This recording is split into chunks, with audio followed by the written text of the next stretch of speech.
Olá, boa tarde a todos.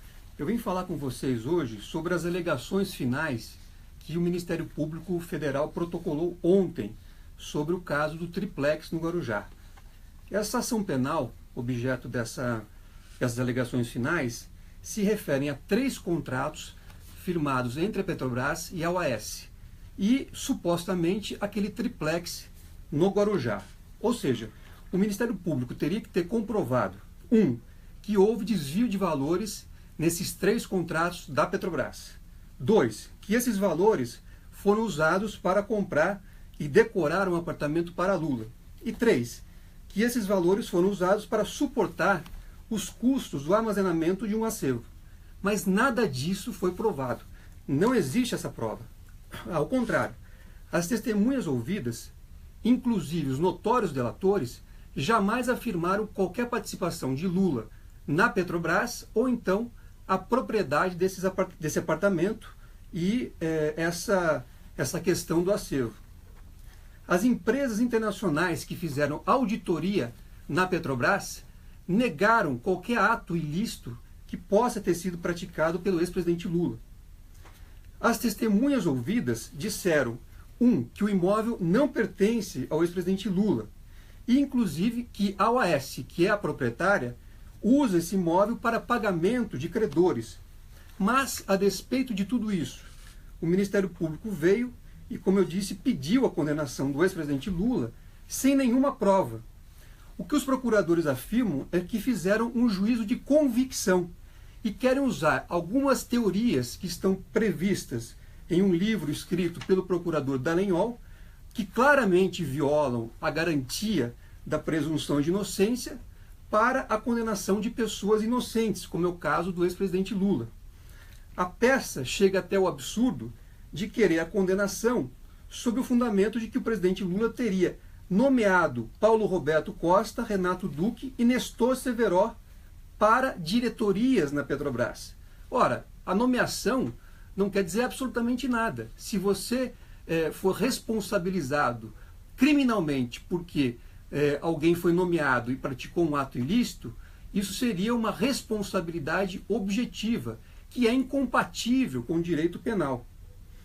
A peça também recorre até mesmo àquelas reuniões que o Ministério Público havia divulgado anteriormente e que nós, a defesa, mostramos que não eram reuniões entre diretores e o presidente Lula, mas sim eventos públicos na presença de dezenas ou até de centenas de pessoas.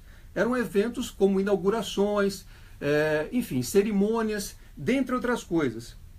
A peça chega a usar o argumento de que o ex-presidente Lula faria referências ao Paulo Roberto Costa como Paulinho. Só que essa situação foi desmentida em audiência pelo próprio Paulo Roberto Costa, que, depondo, afirmou que Lula jamais o tratou dessa forma. E também um apelido servir de prova para uma condenação, cá entre nós, é algo absolutamente despropositado. A única coisa que o Ministério Público afirma é que Léo Pinheiro teria confirmado em seu depoimento que usou recursos irregulares ou ilícitos para comprar aquele apartamento triplex.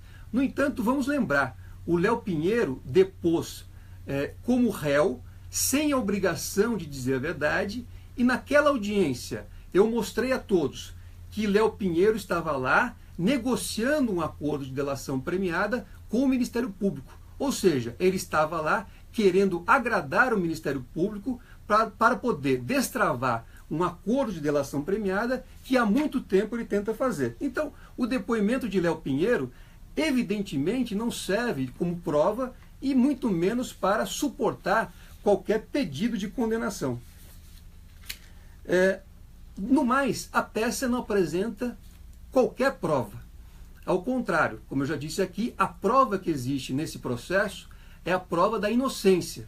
Mas a denúncia, as alegações finais, melhor dizendo, faz apenas referência a trechos da denúncia.